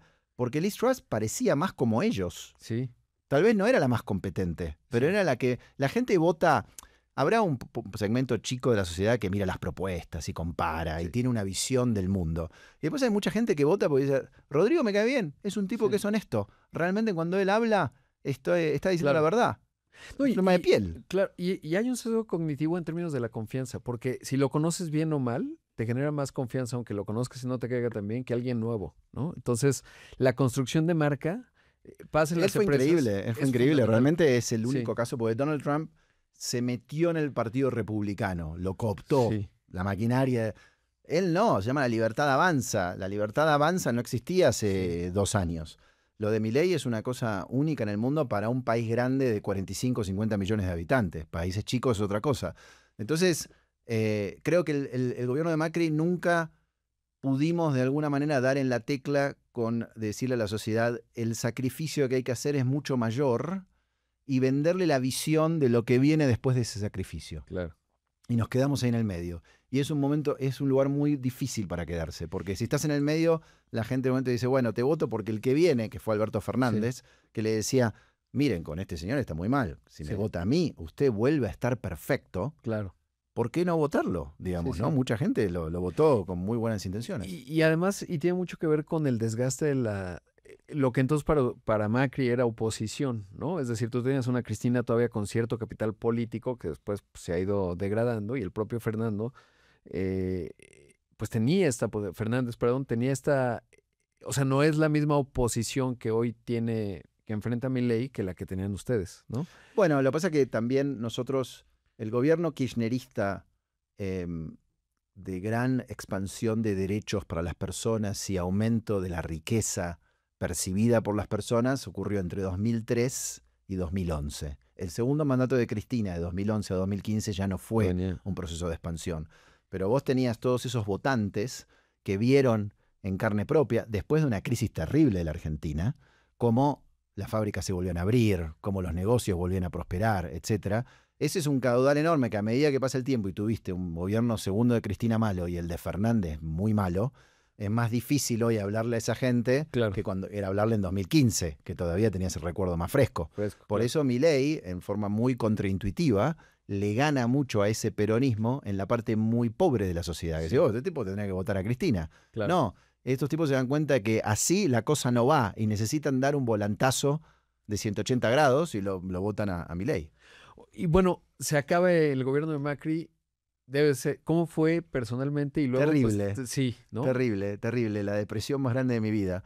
Porque yo había dejado mi carrera en Londres, había reducido mi compensación 92%, pero aparte había venido con una visión de país. Al 50% de Argentina le puede parecer la errada, a mí me parece la correcta. Entonces había vuelto con eso, de repente esa visión cae, perdemos. Y el 10 de diciembre de 2019 es la primera vez en mi vida que me quedo sin trabajo de un día para el otro. Wow. De repente no tengo... O sea, sí pensaban además que iban a ganar. Sí, todo el año. Yo trabajaba mucho en los planes del segundo mandato. Yo tenía un rol potencial en el segundo mandato. ¿Iba a ser ministro? No, sí puede ser porque ya no fue. Queda para el counterfactual. Digamos que iba a tener un rol muy interesante, creía. Entonces estaba trabajando en muchos planes de gobierno de las leyes que íbamos a mandar al Parlamento el día que ganase Macri. Wow. Y el día, en Argentina hay elecciones primarias, que son una elección primaria, es una especie de primaria americana, pero todo el mundo tiene que ir a votar. Es como una giant poll, como un pulso global. Y ahí perdimos con 15 puntos con Fernández. Sí. Y si bien recuperamos 8 puntos en la elección de verdad, estaba game over. ¿Viste? El país, me acuerdo que el lunes 12 de agosto sentías el vacío de poder que el país se nos iba de las manos, digamos, ¿no? Es terrible. Ahora, cuando se da y termina, 3, 4 meses antes pensábamos que íbamos a ganar. Entonces, en 4 meses pasaste de ganar a decir qué hago de mi vida, porque ahora esto no es más. Entonces tengo que volver a pensar qué hago de mi vida. Y empezaste a hacer llamadas a Londres, ¿no? Bueno, WhatsApps en ese...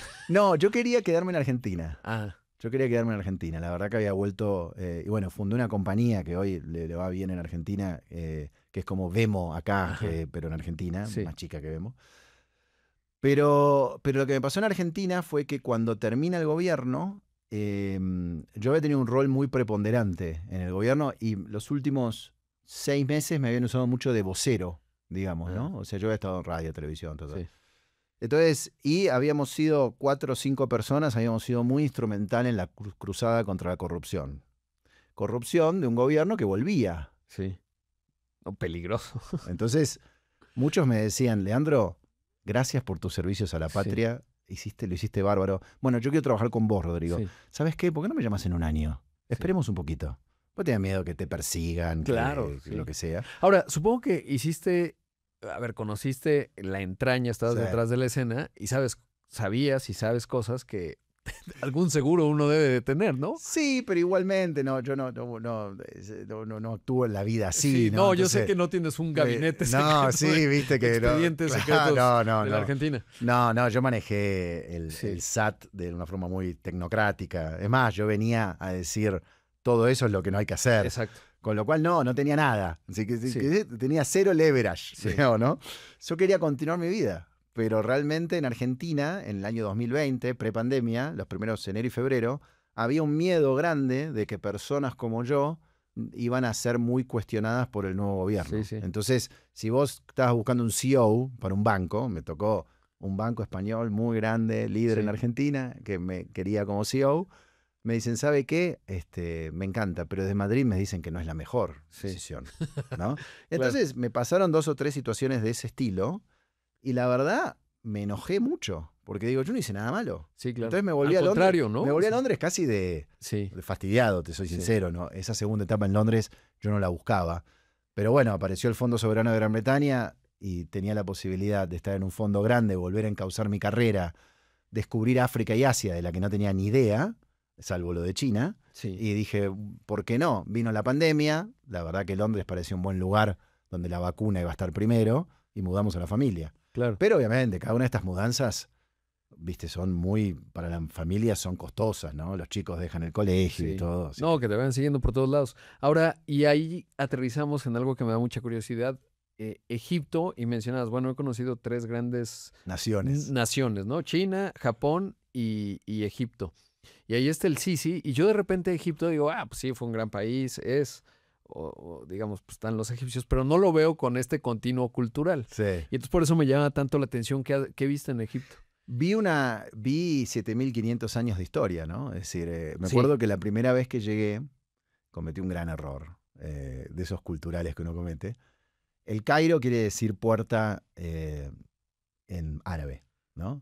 El Cairo no fue la capital La capital histórica. era Alejandría. Ajá. Digamos, era Alejandría en el norte, pero era una comunidad, es griega, era la ciudad. Ajá. Pero Memphis, en el medio del valle, era Sí. donde estuvieron donde vas a hacer el crucerito y mirás todo, ¿no? Sí.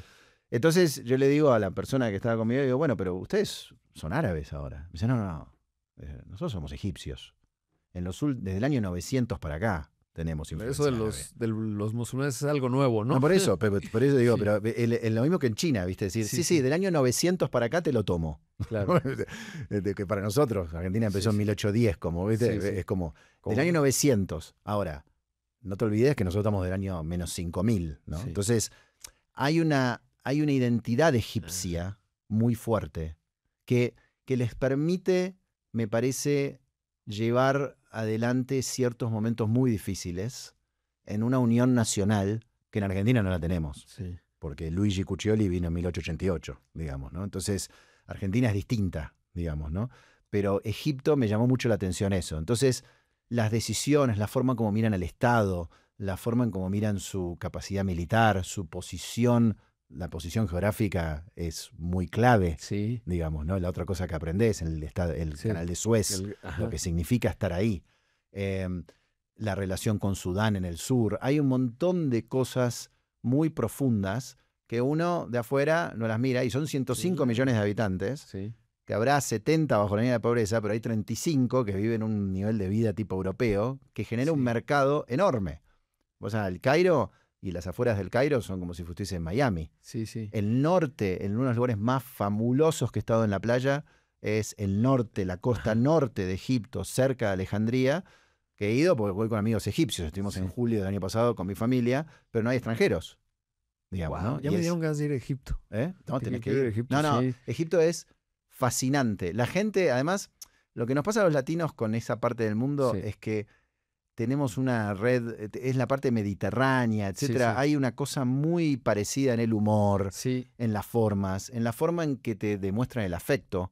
Yo he tenido el afecto, y sobre todo eso, arriba de eso, la religión musulmana, que hace una especie de, no sé, de dogma el hecho de Sí. recibir al huésped. Wow. Es una cosa que te vas a sentir increíble. Sabes que sentí lo mismo que estás describiendo de Egipto, que nunca he ido, en Turquía. O sea, Claro. cuando vi eso, dije, estos tipos están hace 4000 años, o sea, cuando todos los demás andan ahí salvajeando, estos tipos ya tienen una civilización, ¿no? O sea, la Increíble. civilización nace allí en el sur Imperio de Otomano, Turquía. sí. Sí, No, es increíble. increíble. Bueno, Egipto es mucho, o sea, ya ha tenido una gran influencia otomana, obviamente. Claro. Con lo cual, pero digamos, el Cairo te va a fascinar. Sí, no, hay que ir. Porque además tiene la parte griega, o sea, tiene... Parece un podcast de viajes esto. Sí, güey. sí, estos tickets, no, pero hay que ir, pero es que viajar es increíble. Oye, y entonces, ¿quién te recluta para venir a Mercado Libre? Yo venía hablando con, bueno, yo fui al MBA, yo soy clase de 2006, 2007, el que maneja todo marketing, que se Sí. llama John Summers para nosotros, argentino, pese al nombre, Sí. muy amigo mío. Nos fuimos los dos a Londres cuando terminó Él se el fue a Londres MBA. también. Ajá. Él se fue a trabajar a Pepsi, yo me fui a BP, después él se cambia a Twinings, la de los tés, Sí. y un día en 2012 me llama, yo estaba en Brasil, y me dice, tengo una oferta para ir a trabajar a Mercado Libre en Uruguay. ¿Qué te parece la empresa? Nosotros somos inversores, capital. Claro, sí. Y mirá, la verdad que de los que están haciéndolo en América Latina está bien. Obviamente en América Latina es muy difícil la logística, la gente no quiere pagar.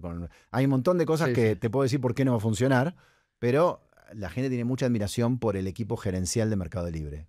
Y él se tira el piletazo, como decimos nosotros, y se viene acá. Y de ese momento, cuando nosotros perdemos las elecciones en el 2019, empezamos a tener charlas de que yo haga el rol que hago hoy.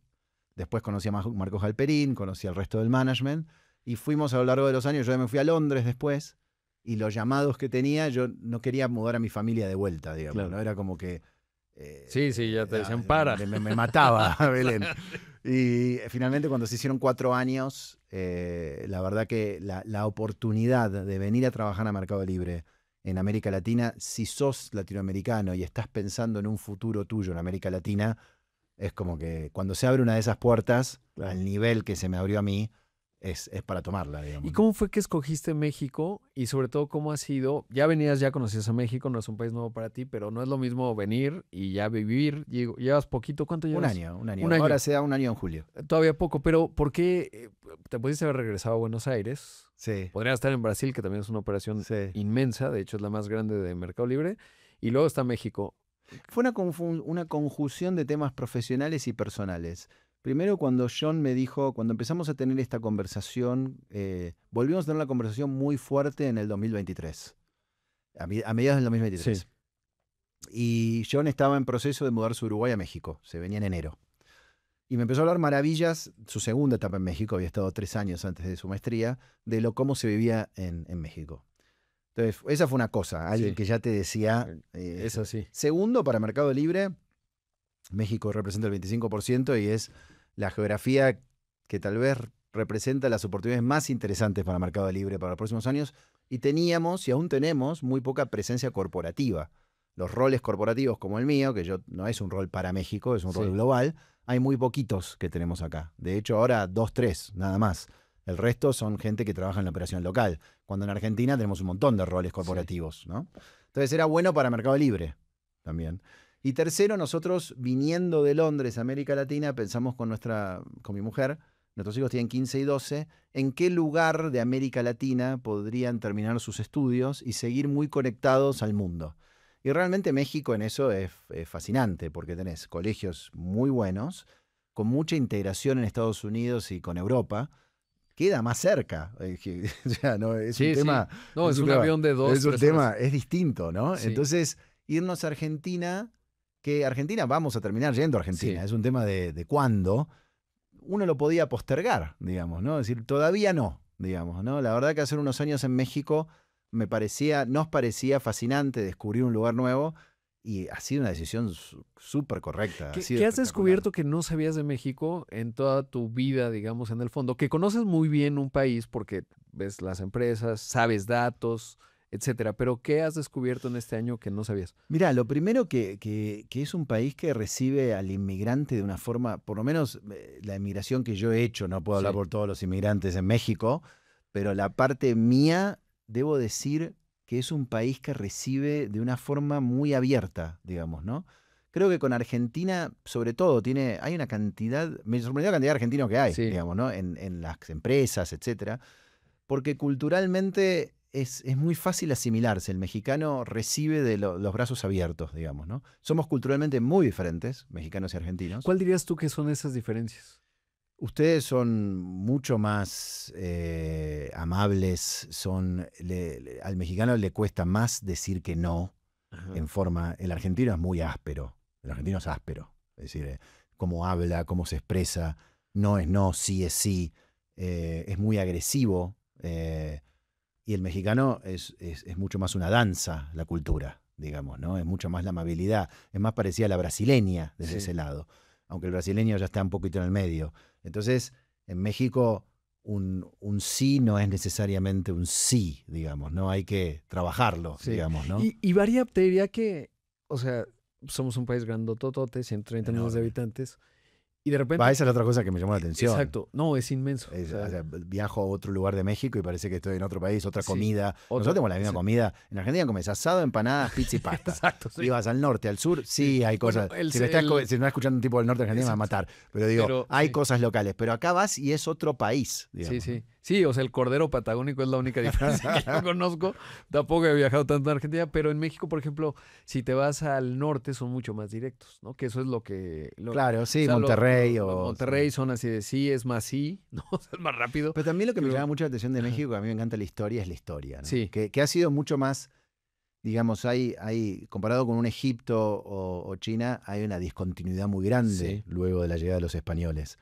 Pero la profundidad histórica de México Sí. es una cosa increíble, que en América Latina la tienen ustedes, la tiene Perú, y para de contar. ya. Sí, exacto, sí. Sí, y este mestizaje, porque además, y eso es interesante de México, por lo menos yo lo veo como mexicano, es esta contradicciones internas que puede tener la identidad nacional en términos, pues lo decimos, ¿no? El otro día, alguna vez mi hija me decía, es que nos conquistaron, y casi se me rompe la cabeza, ¿no? Y decía, ¿y quién o sea, ¿de qué hablas?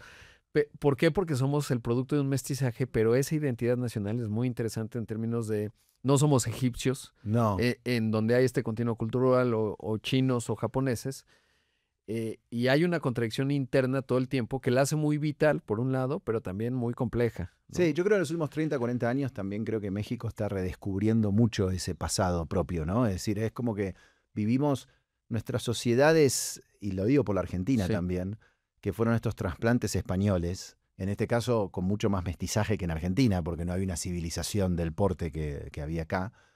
Realmente trabajaron muy fuerte durante el final del siglo XIX y la primera mitad del XX en generar una identidad nacional, digamos, ¿no? Sí. La bandera, el himno, el equipo de fútbol.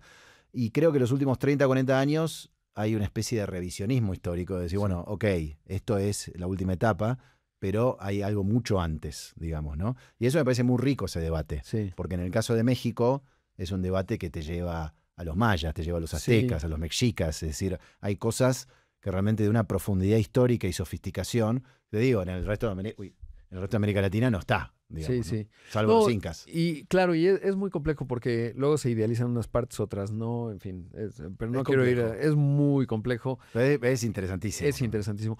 Ahora, ¿cuál dirías tú que es la línea? Porque ha estado en fondos, que ver un Sí. fondo soberano te pone las camisas de ciertos mandatos nacionales, eficiencias económicas. Reino Unido, pues es muy pragmático, es un verdadero centro financiero global. Luego el gobierno, que ya conociste además los hilos más profundos en términos de cobrar impuestos, que no es un tema menor. Y luego una empresa global, bueno, regional, pero con proyección global, que es Mercado Libre. Y lo digo global porque tienes que ver, y en la responsabilidad que tienes con Nueva York, y ahí pues llegan distintos jugadores, Sí. inversionistas, reglas distintas, que es el mercado pues más sofisticado que hay, nos guste o no. Quizás Londres podría hacerlo, pero creo que en profundidad y tamañote pues es Estados Unidos, y ahí cotiza Mercado Libre, Claro. que en América Latina es la empresa más grande por valor de capitalización de mercado. Y eso tiene... ¿Cuál es el hilo conductor, digamos, en términos de cómo se gestionan esas responsabilidades? Es una buena pregunta. Yo creo que a mí me pasa que muchos días, sin querer, agarro cosas de mi pasado para gestionar mi presente, ¿no? Si yo tuviese que separar mis 4 o 5 funciones en Mercado Libre, te diría que de algunas agarro de distintas etapas, Claro. ¿no? La etapa de relación con los inversores, que como bien dijiste es una parte clave para nosotros. Nuestro tercer inversor más grande en relevancia, segundo, es la firma para la que yo trabajé 9 años, Claro. ¿no? Entonces, Sí. Buena apuesta. conozco mucho a la gente de ahí. Sí. Es más, con los que hablo muchas veces me conocen de esa época, porque casi nadie se fue, digamos, ¿no? Sí. Entonces, eso te permite ver cómo piensa el inversor. Creo que esos 9 años de Capital Group me dieron la posibilidad de entender cómo va a pensar alguien en función de cómo ven nuestros resultados o cómo ven nuestra compañía, etcétera. Te diría, eso es uno. La parte de sustentabilidad, yo los 4 años del gobierno británico, del Fondo Soberano, invierte con impacto social. Ujú. Y uno de los ejes era productividad, inclusión social y cambio climático. Mucho de lo que hacemos nosotros en esa área mía de manejo de nuestra huella de carbono, inclusión social, va muy en línea con mis 4 años, que los hacía en Kenia, Ajá. pero los principios son los mismos, digamos, ¿no?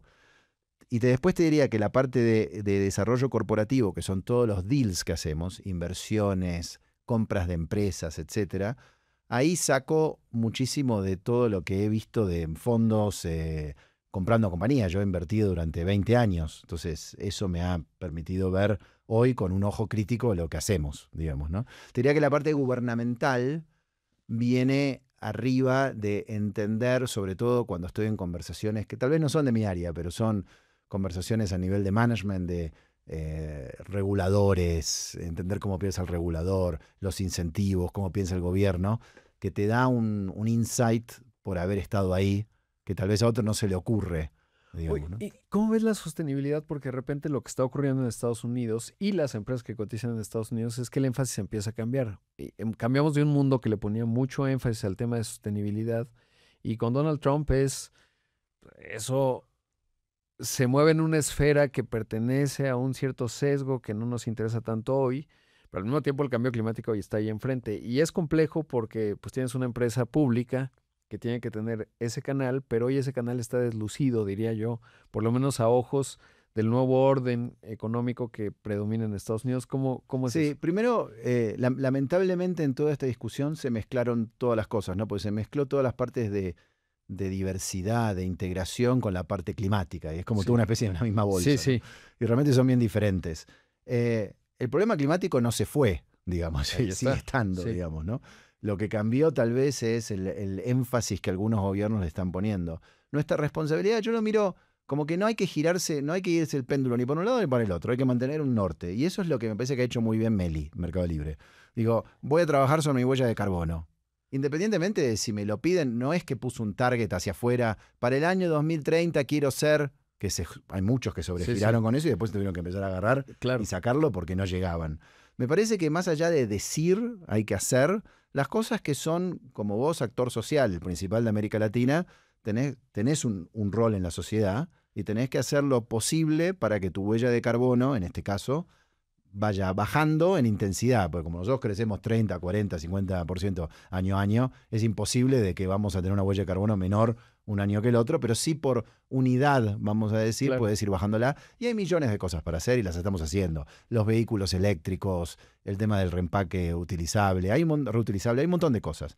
Eso no cambió a Mercado Libre, no es que cambió de un día para el otro porque ahora se fue la agenda. Sí. Es verdad que la agenda desapareció a nivel global. Sí. Yo no tengo un solo inversor hoy que me pregunte, salvo uno o dos, que son fondos de impacto, sobre estos temas. Ahora, yo creo que mucho más esa sostenibilidad se está expresando a nivel local.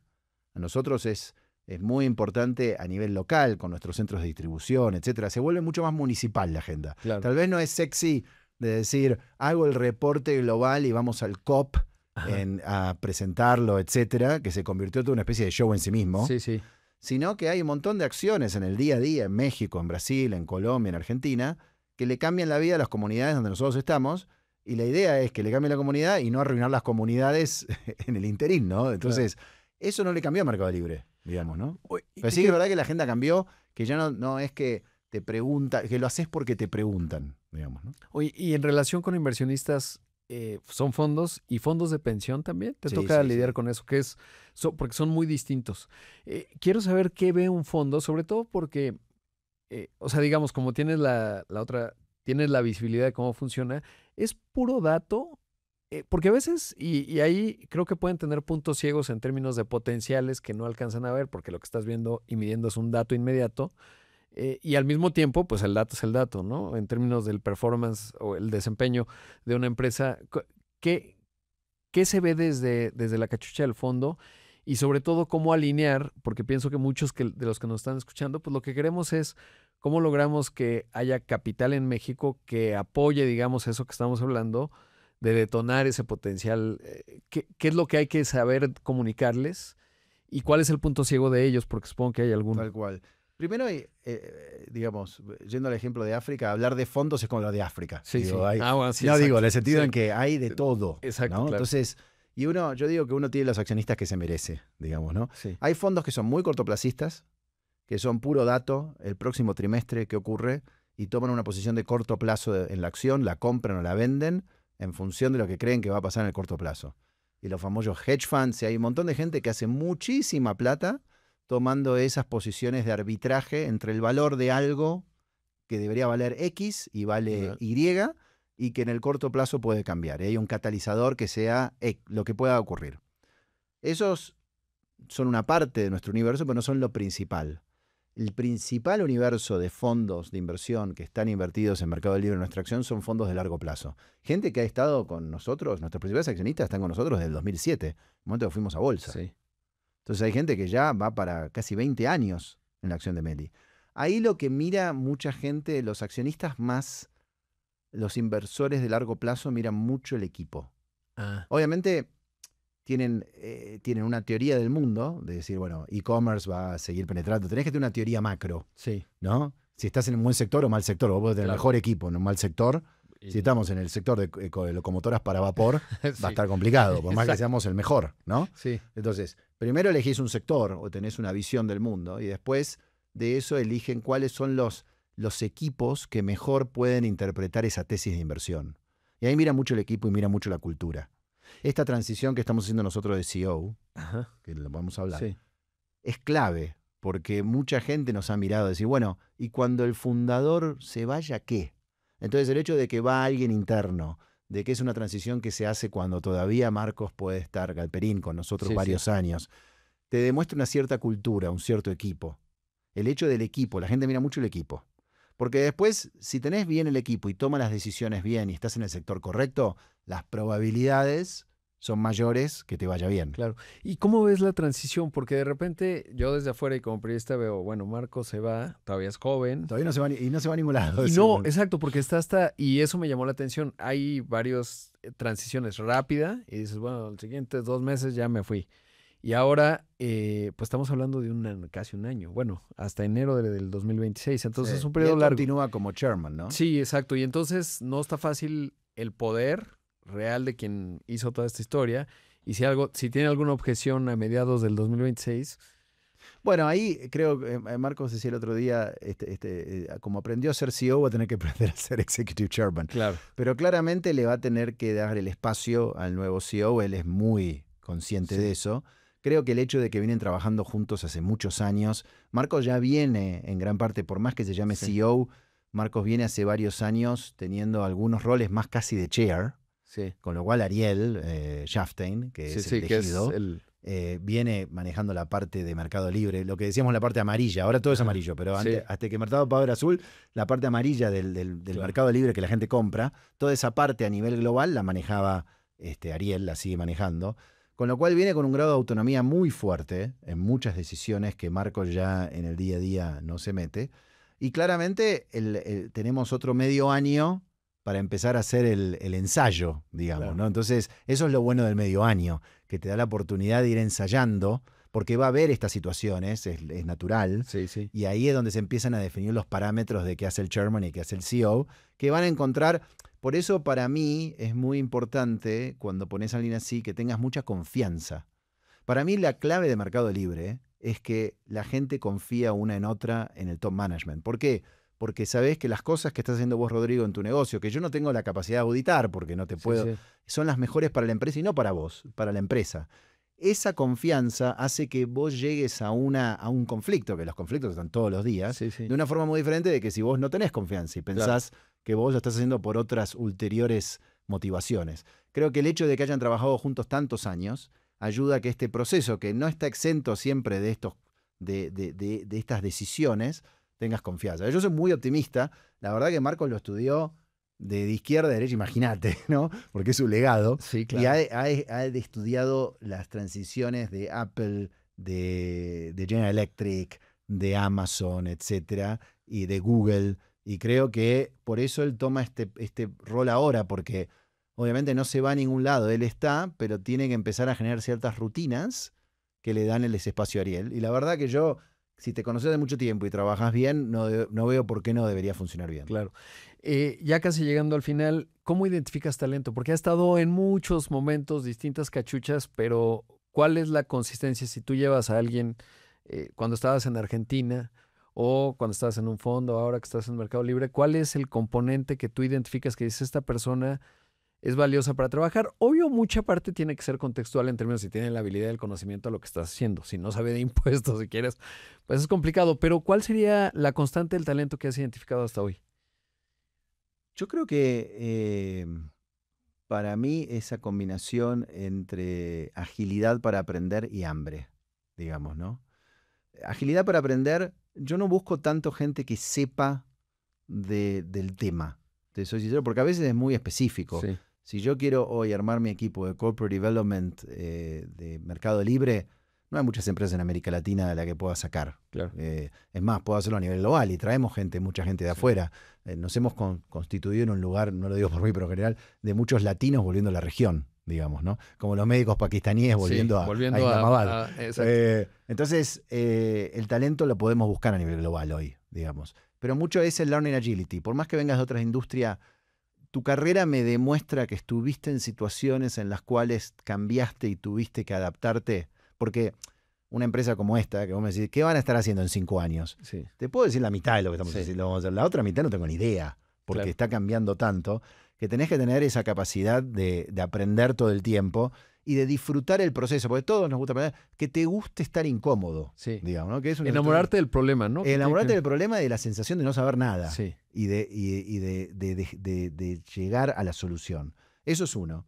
Y dos, hambre y humildad, digamos, ¿no? De que sientan... Me gusta la gente que tiene un poquito ese síndrome del impostor que nunca cree que está en el lugar que debería estar y que lo están a punto de descubrir, porque genera que den el 110%. Claro. Y generalmente cuando tuve esas dos cosas en la gente, he tenido de México, de Argentina, de Brasil, etcétera, son gente que es impresionante y que si le das las condiciones correctas y la confianza y la guía, explotan, digamos, ¿no?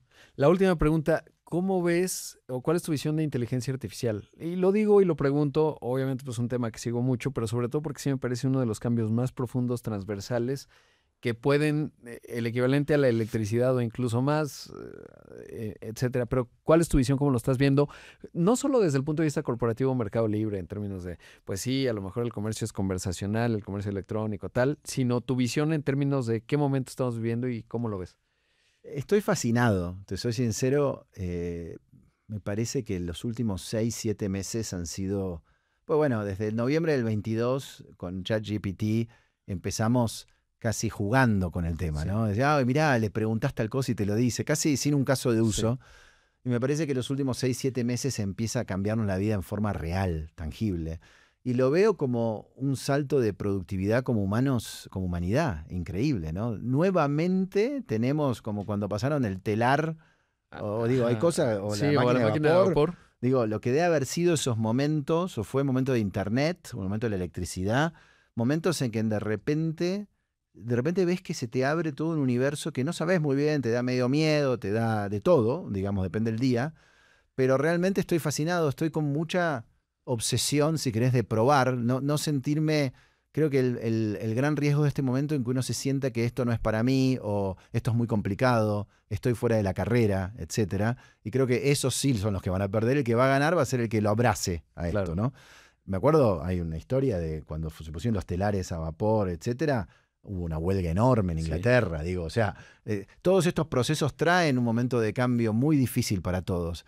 Pero la humanidad siempre, soy súper optimista, digo, la humanidad siempre sale con un salto de productividad enorme. Y cuando pienso lo que puede generar en nuestra salud, yo el otro día escuché a un compañero, Daniel Rabinovich, en un podcast que decía, ¿de qué te arrepentís? ¿O qué no te gusta? A mí no me gusta haber nacido en la última generación que no va a vivir 100 años. Claro. Digamos, ¿no? Entonces, digo, obviamente que los avances que va a haber en los próximos 10 años son de ciencia ficción.